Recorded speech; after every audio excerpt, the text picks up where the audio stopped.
Praise the Lord, saints, viewers, all that's able to hear what dream I had like a couple days before the New Year's.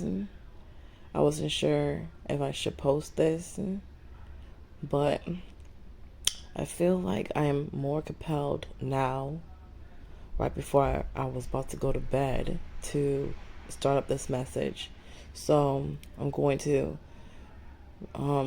summarize everything because this happened twice before the New Year's, before January 1st. So I keep seeing a flood coming. The first one, it was a flood taking place where in the city I'm staying at is in we'll call Connecticut, and also in New York. The flood was as far as from Connecticut and New York. I don't know how far reaching it was, but then I had another one, and that was days before the New Year's. And the flood started like in Connecticut, and before the flood happened, it's like I felt compelled to like go out searching for some answers or whatnot. And I saw this man, and his name was Elon Elon Flux, something like that. Elon Musk. I don't know that man very well or what he was known by or for, but I distinguishedly met him. I know of his face. I know his name starts with Elon, and he was in his house, and in his house by the forest. It was like concealed and cast away, like put aside his house, like, and I saw these three ladies, three women that look like they were ornaments, and they were like angels, but in my eyes I didn't see them as just angels. I saw them also as human beings, but they were kept outside of his house, like ornaments. And I told him, why are you y'all three ladies up here sitting up top of this we'll call balcony, like, and y'all know y'all are human and y'all have to go and use the bathroom, whatever, and y'all subject yourself to being put in this kind of state, knowing good and well that it's like cruelty. So I talked to Elon, and I said, get these women down from up here. It's not right. Let them go. They need to be free. And he actually listened to me, and he made a ladder for them to come down because there was no way of them coming up or down.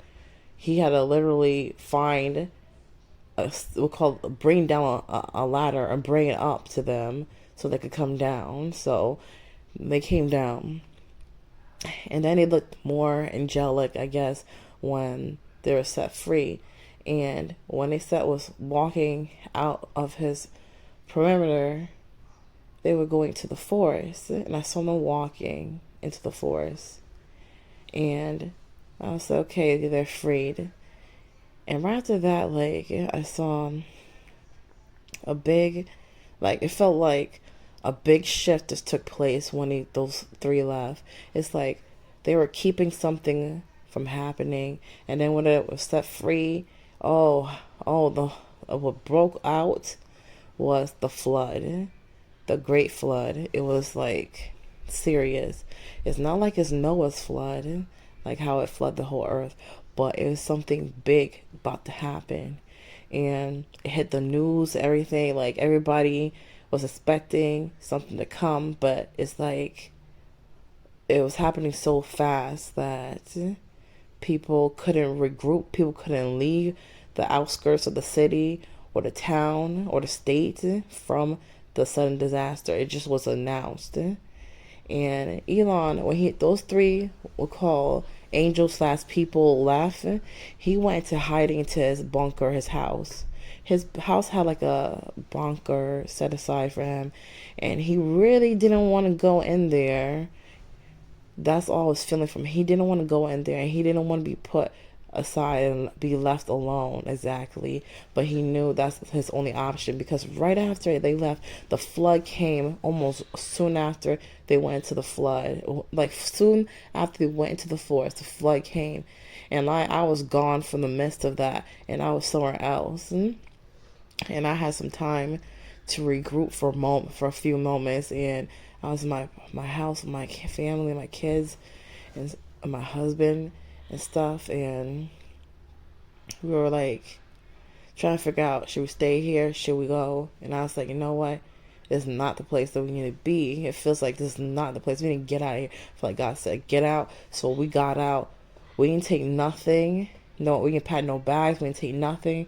We just left with ourselves into what we call hiding from and running away from what's to come. And people were still in their houses and their cars and stuff, and we were walking and walking, and we lived close by a mountain, so we started walking into the mountains. Not sure where exactly we were gonna go, but we were walking because we're walking by faith, not by sight. And then like I see this lady that I just recently started looking at, and she's a prophet, and she's a woman of God. And I saw her coming around from where I was heading to, and I talked to her. I said, where you're going? She said, I'm trying to figure out where I should go from, like dodging this flood that's coming. And the flood is right on our tails, right behind us. Like it's pouring down. It's flooding the floor. It's like everywhere, and it's just like coming inches away from our feet before like we get overtaken by it. So I said to her, where are you going? She said, I'm trying to get away from what's coming. And I said, me too. And then she's like, I'm heading to the hills. She said, yeah, I'm just coming from the hills. I actually live up on the in the mountains. And it's like, that's exactly where we need to go. We need to go into your house then to get away from this. And she was like all for it. She said, okay, let's go. So we all went, and my husband tripped and fell. It was almost like he gave up. He gave up, and he fell down. And I looked at him and I said, it's not time to give up. This is not the time to be giving up. So it was on our heels, the water, the flood. And he falls down in a sign of giving up or just being tired of going. So he just gave up, and then he laid down there flat. And I said, it's not the time. And then all of a sudden when I said that, a staff, a black long staff, appeared right in front of me and right in front of him. And I right away touched the staff because I know that's my aid right there to help him get up from his mess. I touched the staff and I reached him, and my hands reached out to him. I said, let's go. It's not no time to give up or rest. Let's go now. And he looked at me and he grabbed my hand. And while he would grab my hand, the flood was on him, close to him, and about to hit me, but it was crazy. The wave that was coming towards us was ridiculous. It was almost going to consume him completely. And right before it did overtake him, I pulled him in with all my strength into the path where I was going, and we continued forth to this prophet house, and we walked in there, and she had some stuff set aside already, like she was stocking up, and she had a little bunker, but it's not really a bunker, it's just like a tiny room, and it was a high point in her house. And so it was her high point in her house, and we were like talking and stuff like that. That what we're gonna do next? We're here, and what next? And all I could think is I gotta make sure I got enough food for my kids. We're right where we at, and myself. So I see some of the stuff that she has, and I took some of the stuff, and everything I took was enough for like 3 days in my hand. I piled up and came back and piled up and came and grabbed it. I went back twice, like to get more stuff. And it was like 3 days worth of stuff. And then I said, okay, that's enough. Right there, that's enough. And then the flood came. It took up the house. We looked. You could see it through the window, like the flood climbing up and rising up over our bodies and over our heads. But it didn't consume the house completely. It was to the point where it's like you can see the water, but then it stopped. It went as high as the window, and then at a certain point it stopped halfway up the window, and then we were just like there in the house. And then before you know it, I guess 3 days came, and we came out, the water subsided, and it was down to the ground, most of it, at least from the mountaintop, the water went down. So we came down from the mountains to the city, and to the city, there's still water, filled with water, and people were on boats, we'll call on boats or on top of trucks and stuff still, managing.